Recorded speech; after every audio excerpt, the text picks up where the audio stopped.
பிரதி அமைச்சர் உபாலி சமரசிங்க நேற்றைய தினம் கிளிநொச்சி பொருளாதார மத்திய நிலையத்திற்கு விஜயம் மேற்கொண்டிருந்தார். பொருளாதார மத்திய நிலையத்தை மேலும் வினைத்திறனாக செயற்படுத்துவது தொடர்பாக பொருளாதார மத்திய நிலைய வர்த்தகர்கள் மற்றும் பொருளாதார மத்திய நிலைய பணிப்பாளர் சபை உறுப்பினர்களோடு கலந்துரையாடலை மேற்கொண்டிருந்தார்.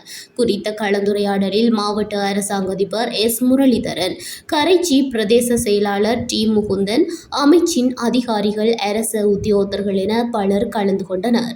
කතා කරා. අද උදේ අපි මුල්ලත්තිවලදී ඒ සාකච්ඡාව කරා. අද දවල් මේ වෙනකොට කිල්නොච්චි දිස්ත්‍රික්කය තුලත් මේ සාකච්ඡාවක් කරනවා.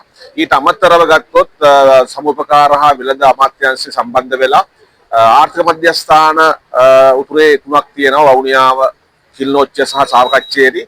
එම ආර්ථික මධ්‍යස්ථානවල තියෙන අඩුපාඩු ගැන සොයා බලමින් ඒව නැවත විධිමත් කරලා ජනතාවට වඩා පහසු ලෙස වෙළඳපොළක් නිර්මාණය කිරීමේ අරමුණින් අද අපි දවස් තුන මේ ස්ථාන නිරීක්ෂණය කරමින් සාකච්ඡා කරමින් ගියා.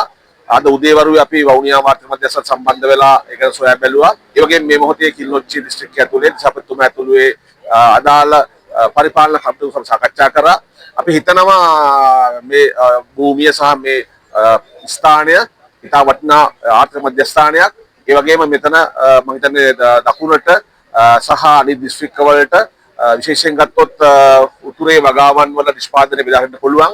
නිසා අපි විශේෂයෙන් අමාත්‍යාංශයට අපි උත්සාහ කරමින් ඉන්නවා මේ තිබිලා තියෙන අඩුපාඩුකම් මගහැරලා මේ තවස් රාජ්‍ය මධ්‍යස්ථීම කරලා මේ වහලා තියෙන කඩකාමර විවෘත කරලා මෙතෙන්ද මේ ප්‍රදේශයේ ගොවියන්ගේ නිෂ්පාදන ගෙනල්ලා ඒ වගේම දකුණේ නිෂ්පාදන මෙතෙන්ද ගෙනල්ලා ඒවා මේ තුල විකුණන්නත් මේ නිෂ්පාදනය නැවත දකුණට ගෙනියන්න සඳහා වෙච්ච මධ්‍යස්ථාන ලෙස මේක ආරම්භ කරන්න බලාපොරොත්තු වෙනවා. ඒ වෙනුවෙන් රජය අමාත්‍යාංශ නිලධාරී කණ්ඩායම් මේ දිනවල විශේෂයෙන් මේකට වැඩිහත් වෙනවා.